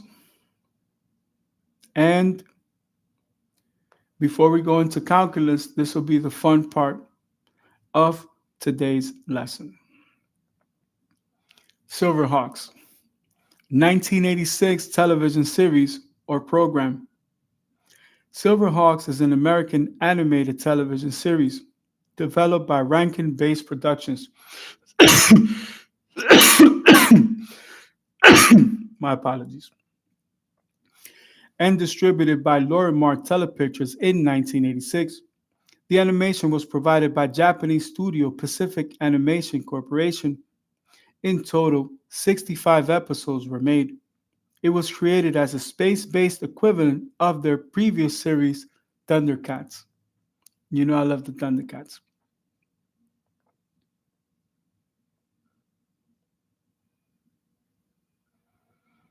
Okay.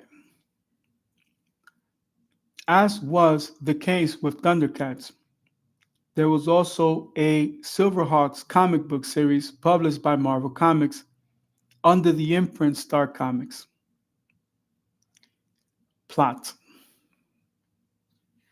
a bionic space enforcer called Commander Stargazer recruited the Silverhawk heroes, who are partly metal, partly real, to fight the evil Monstar and escape alien crime boss who transforms into an enormous armor-plated creature with the help of Limbo's Moonstar. Joining Moonstar in his villainy is an intergalactic mob consisting of Yes Man, Buzzsaw, Mumbo Jumbo, Wind Hammer, Molecular, Poker Face, Hardware, and the musical madness of Melodia. Quicksilver, formerly Jonathan Quick, leads the Silverhawks with his Metal Bird companion, Tally Hawk, at his side. Twins Emily and Will Hart become Steelheart and Steel Will, the Silverhawks technician and strongman, respectively.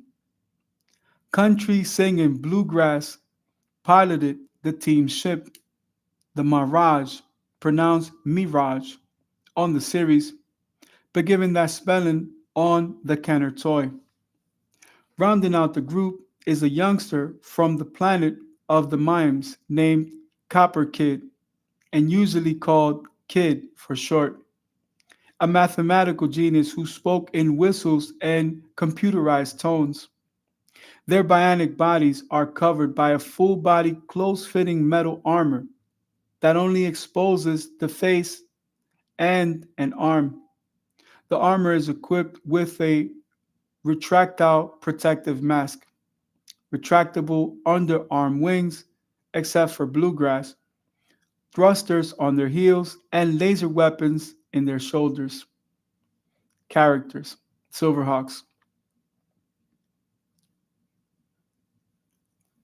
They have an image here.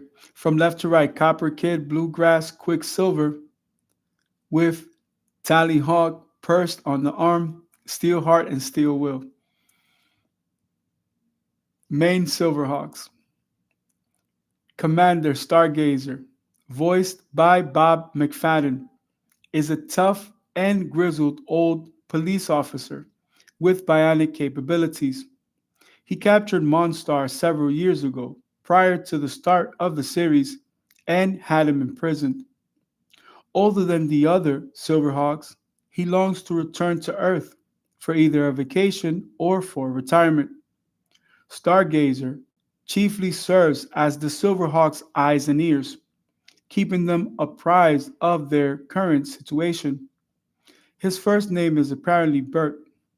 In the Silverhawks' first adventure, Stargazer is depicted as the keeper of Tally Hawk, who subsequently was teamed with Quicksilver. His armor is gold, covering the upper left portion of his head as well as his body, and his left eye has been replaced by a telescopic lens. Stargazer wears a white button up shirt, loosened necktie, suspenders, and slacks, making him resemble a stereotypical plainclothes police officer. Quicksilver, Captain Jonathan Quick, voiced by Peter Newman, was the former head of Interplanetary Force H and is the field leader of the Silverhawks, known for his quick reflexes and even quicker thinking. Quicksilver is an accomplished tactician and athlete. His armor is silver in color. Bluegrass, voiced by Larry Kenney, is second in command of the Silverhawks and the chief pilot of the group, as well as a cowboy at heart. Bluegrass is the only active Silverhawk who cannot fly, but he is the one that pilots the team's vehicle, the Mirage. He uses his weapon, Instrument, portrayed in the toy line as his weapon Bird, with the name Sideman, and his lasso. Bluegrass has an interface with the Mirage piloting system, which he has affectionately dubbed Hot Licks. His armor has a blue silver shade, and he wears a red bandana around his neck and a cowboy hat. Steelheart, Sergeant Emily Hart, and Steel Will, Sergeant Will Hart, voiced by Maggie Wheeler and Bob McFadden, are fraternal twin siblings. They become Steelheart and Steel Will, respectively, when they join the Silverhawks. Steelheart and Steel Will had artificial hearts implanted during their transformation. Their armors are both a dark steel color. Steelheart and Steel Will are the gearheads of the team.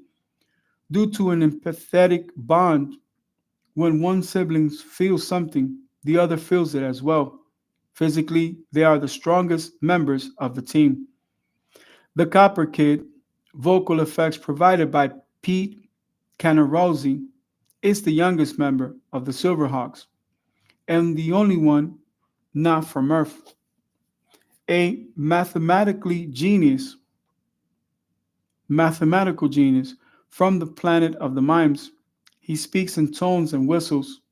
The Copper Kid's skin is blue, except for white markings on his face that resemble the makeup of a mime. His armor is copper colored, but the wings have a silver like appearance, similar to those of his teammates. A natural acrobat, the Copper Kid has two razor edged discs, one mounted on each hip, which he throws like frisbees. At the end of each episode, he was quizzed in astronomy lessons by Bluegrass as training to become the reserve Mirage pilot, a role he later infrequently filled. Minor Silverhawks. Hot Wing, voiced by Adolph Caesar in earlier episodes. Doug Praise in later episodes, is a gold Silverhawk who was added mid-season. He is a magician and skilled illusionist. Howing received his powers from a mystical energy force that chose him to bear the powers to fight against injustice. He has to recharge these powers every 14 years. Otherwise, he will die. One notable time was when Zeke the Beak tricked the mystic force into giving him these powers, which would have resulted in Hotwing's death. Flashback, voiced by Peter Newman, is a green time traveling Silverhawk from the far future. When he meets the much older Stargazer, who tells him of the fateful day the Silverhawks died, Flashback travels back in time to save them from an exploding sun. He also traveled back in time to stop hardware from destroying the Silverhawks when the mad inventor sabotaged the Mirage during their hyperspace sleep to hawk heaven from Earth, which would have caused the autopilot to fly them straight into the sun. Moonstriker, voiced by Larry Kennedy, is a turquoise silverhawk. He can propel himself through space by a powerful cyclone generated from propellers that emerge from his waist. He is cocky, but an expert marksman, as demonstrated when he shot a pen out of Stargazer's hand when they first met in the episode Battle Cruiser. Condor, voiced by Bob McFadden, an old ally of Stargazer, whom Condor calls Gaze. Condor left the Silverhawks to become a private investigator before the series, but eventually returned. Instead of wings, he has a jetpack, and his main weapon is an energy whip. Silverhawks, Fighting Hawks. The Fighting Hawks are hawk like partners of the Silverhawks who have different abilities that help them in their fight against the mob and other villains. Tally Hawk is Quicksilver's fighting hawk, who is partly metal and partly real. Its beak can tear through metal and can shoot lasers. Sideman is Bluegrass Fighting Hawk, who plays music and fires lasers. Razor is Steelheart's Fighting Hawk, whose wings can cut through metal. Stronghold is Steel Wheel's Fighting Hawk, who can lift anything that is heavy. Mayday is Copper Kid's Fighting Hawk with sonic-based abilities. Slybird is Stargazer's Fighting Hawk, who can photograph and record anything. Gyro is Hot Wings' Fighting Hawk with spinning abilities. Backlash is Flashback's Fighting Hawk, who can also travel through time. Tailspin is Moonstriker's Fighting Hawk. Jetstream is Condor's Fighting Hawk.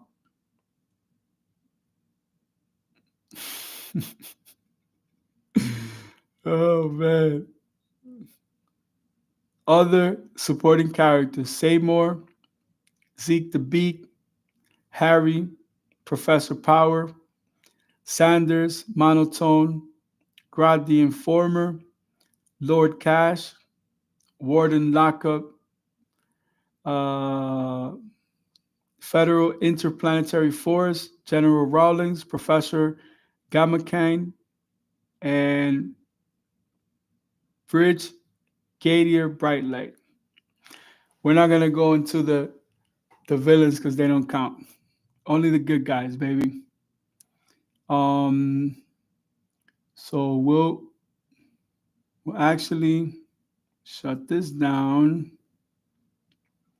and let's finish strong with some calculus.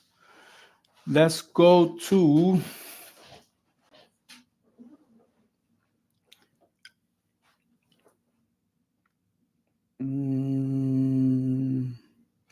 chapter 11, functions. And you guys will be all set to go. You're free, butterfree. You guys ready? Functions.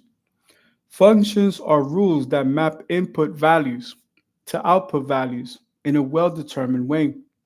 They come in many guises, depending on what is mapped on what. Generally, a function is spelled as f d minus I, where d is the domain of the function. For example, the set of possible input values on which the function is defined, and is the image or range of the function. An example, the set of values that we obtain by applying the function to each x in the domain D. In this book, we are essentially interested in numerical functions like x parentheses x equals x plus 2.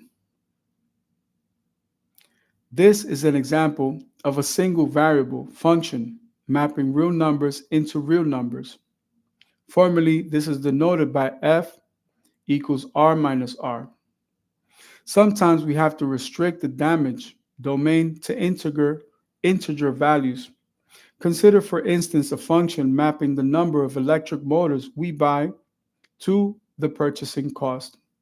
Obviously, we can only buy a non-negative and integer number of motors. Hence, we should specify a function where, as we said, g equals z plus negative r plus. Whereas we said z plus n r plus. Denote the set of non-negative integer and non-negative real numbers, respectively. 6. If the number of items we buy is large, it may be convenient to express a function g equals r plus, which is a sensible approximation and may be easier to work with from a computational perspective, as we shall see. In other cases, the domain D is restricted because of conditions that ensure the proper definition of the function. Example 2.4 considers the function f parentheses x equals 1 minus x squared. The square root function is defined on non-negative real numbers 7. Hence, the domain of f is restricted by the condition 1 minus x squared is greater than 0 equals negative 1 is lower than x, lower than plus 1. The domain restriction is reflected by denoting the function as f parentheses negative 1, 1 equals r plus. In the case of g parentheses x equals 1 over x, we have g r parentheses 0 over r parentheses 0. Hence, we use A and B to denote set differences. In example, the set consisting of elements of A that are not elements of B. In fact, function g is not defined for x equals 0, and there is no solution to the equation 1 over x equals 0, as the function tends to 0 for x minus plus 100. But it is never exactly 0. Hence, both domain and range of g are the set of real numbers minus the singleton 0. The domain of G could also be denoted by x parentheses equals r over x equals 0. Figure 2.5 surface plot for the function of example 2.5. So when you're creating carbon composites and let's say you want to put radar absorbing qualities, you would build this into the fabric. Okay. We also use functions with multiple input values, such as function f parentheses xy. Here, the domain is the set of pairs of real numbers, parentheses xy, denoted as the Cartesian product. R by r equals r squared. We defer a study of multivariable functions. Even the very basic task of plotting a multivariable function has no obvious solution as shown in the example below. Example 2.5, plotting functions of multiple variables. Drawing the graph of a single variable function is, at least conceptually, a straightforward task. The case of multiple variables is not that easy, and there are different ways of representing them. Since we are just able to draw in 3 dimensions, we can only draw a surface corresponding to a function of 2 variables. For instance, the surface plot corresponding to function f parentheses xy equals 5x squared plus xy squared is illustrated in figure 2.5. The surface plot is obtained by drawing points in 3 dimensions where the vertical coordinate z is associated with function values. Z equals f parentheses xy. Another useful plotting tool is the contour plot. Figure 2.6 shows the contour plot for the function above. This is a 2-dimensional plot displaying a set of level curves. A level curve consists of points on the plane, parentheses xy, such that the function value is constant on the curve. There is a level curve for each value of the function. More normally, to draw a set of level curves, we fix a set of function values z1, z2, z3, and plot curves defined by equations f parentheses xy equals zi I equals 1, 2, 3. Figure 2.6 contour plot for the function of example 2.5. So this would be like the radar cross section of the same object. And this can be used for the design. Let's say you're building a race car like I am, or the car of the future. You want to implement these elements into the carbon composites, because I'm not just going to use one composite. I'm going to use all of them, but for different reasons and in different variations throughout the structure of the car. Sometimes level curves may provide us with a clearer view of how a function behaves. For the example, we can immediately appreciate the limitations in our ability to see a function of multiple variables. This is why we need to develop tools that are useful in characterizing functions of many variables, even though we are not able to visualize them.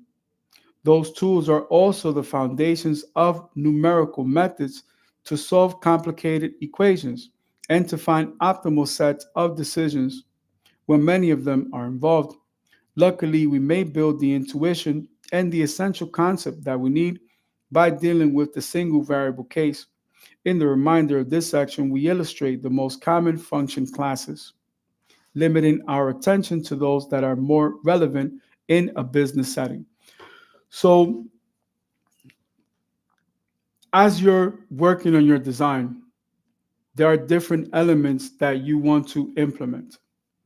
And for example, in my systems, I had to integrate everything as a showcase first. Even if every production model is not going to have all those features, I still had to present all of the design features, all the elements into one prototype.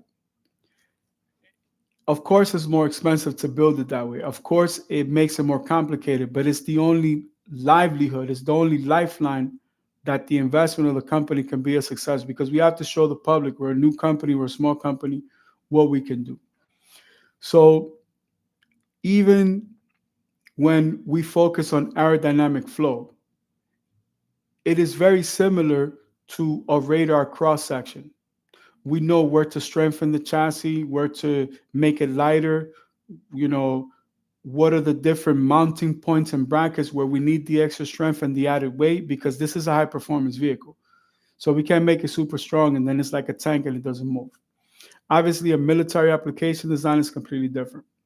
So whatever examples you're able to use trigonometry, right? And some basic calculus by hand, using a ruler and measuring things, using computer vision or computer aided design. Once you have let's say a running prototype, or you have something that is tangible, now you can use that basic estimate, because at best you're always going to be estimating until you have the finished product. The engineer is always going to want to go back and talk to the designer and how can we fix this and fix that. Now you can also be creative in what systems that are standard are available to you to be able to improve the design. So I quickly realized many things. For one of my mentors, um, Mr. Duncan, he explained things in a way that I was able to grasp. I was so marveled at the Viper Genie, right? All of the drivetrain. This is the first person that got a Viper engine to work in a Lamborghini. I mean, half of this car is the engine. It's 8.4 liters. The Lamborghini is only designed for 5.7. So you're talking about he like put an additional engine, right? And he said the design part was easy because of course he wanted the Lamborghini Diablo silhouette. He actually took a Roadster and made it a hardtop, but he used all the inspiration from the Canto and distilled it into the what he calls the Viper Genie. Then on the front end, when he did the second, third generation, he molded it in to look like a Murcielago SV bumper. Imagine the SV bumper fitted size perfectly to the Lamborghini Diablo. At the time, This was like space grade engineering for me. But because I'm a designer, he gave me like a whole bunch of different like engineering clay that I could use to kind of build the models. And as good as that can be working on the design, to actually put your hands on the clay requires a lot of structural strength. There's a lot of different processes all to do the same thing. And you, as the engineer, the designer, um, or the fabricator, you have to select standardization. So, if it has a 10 millimeter bolt, that's a standard number globally used. You really can't go below that. Just look at the way that the chassis structure is put together for a car. If you ever worked on a car, like as far as body panel stuff like that, you're most likely going to run into some 10 millimeter bolts and screws. And this type of advanced engineering forces you to use what's available. So I'll give you an example. In the autonomous system, we started the design with RPF LiDAR systems, right? And that was the way that the vehicle could navigate in its environment. If you're working on radar cross sections, right? If you're working on composite technology, which there are many, many variations, I can use that same LiDAR sensor to map out the shape of the vehicle and know where its strong points are, where its low points are, where the vehicle is vulnerable in competition. On a simulator, you can type in all these rules and parameters, but you have to decide what it is that you're trying to do. So by using pen and paper, I can do some basic calculus and basic math and measure some things out. But now having a prototype, a fully scaled build is different from having, a 116 or whatever, however big you want to design your scale model. Now, it adds a little bit of complexity because at best as an engineer, I'm emotional. It has to be a beautiful design, has to be aerodynamic and whatever, but it still has to be stress test. So you still have to find that balance of making it a standard. It still has to have a purpose and a direction. One good point that the Monroe Institute brought up, one of the engineers, is the fact that if you don't have anything that's standard, you won't be able to build the design. And if you can't build the design, it's really no good. For example, for the electric designs, I have all the mount points from the Tesla mounting cradle. They call it rear and front cradles. I don't think that's an appropriate name for the subframe, but now when I'm discussing the design, I have to basically use that as an example. So there are many variables for me as an engineer, designer, and as an entrepreneur because I recently made the decision to get back into the recycling business. Why? Because when I buy a Tesla prototype, whether it's new or used from Tesla, because I'm gonna be an engineer, right? I have the choice to use whatever's available, and whatever I don't need, I have no purpose for. So why not get a storage facility, dismantle the whole vehicle, take what I need from the car and recycle the rest? It doesn't matter what profit is returned from every vehicle that I'm turning out. Why? Because it's all going to the engineering and the actual design of my prototypes, which is the Jade Phoenix. So, information overload, but this is all the time that we have for today. Thank you guys so much for tuning in. Please email me all your responses, whoever's doing the reviews, whoever needs to write the paper for the finals. It is the same format: 5 pages, 5 paragraphs, 5 sentences each, and I want 5 revisions. That is your final. We'll see you guys on the next one. Thank you so much. Have an amazing day today. May you conquer everything in your path. May everything that you touch turn into solid gold and beautiful gemstones such as moissanite and lab-grown diamonds. Always remember to dream big because dreams come true. It happened to me, and I know for a fact it's going to happen to you. You guys have the best teacher in the whole wide universe. And I love and appreciate every single one of you guys. You could have been anywhere in the world and you chose to be here with us, getting an education online for free. Everybody's welcome. And you guys are always welcome to be here. So you guys have an amazing day today.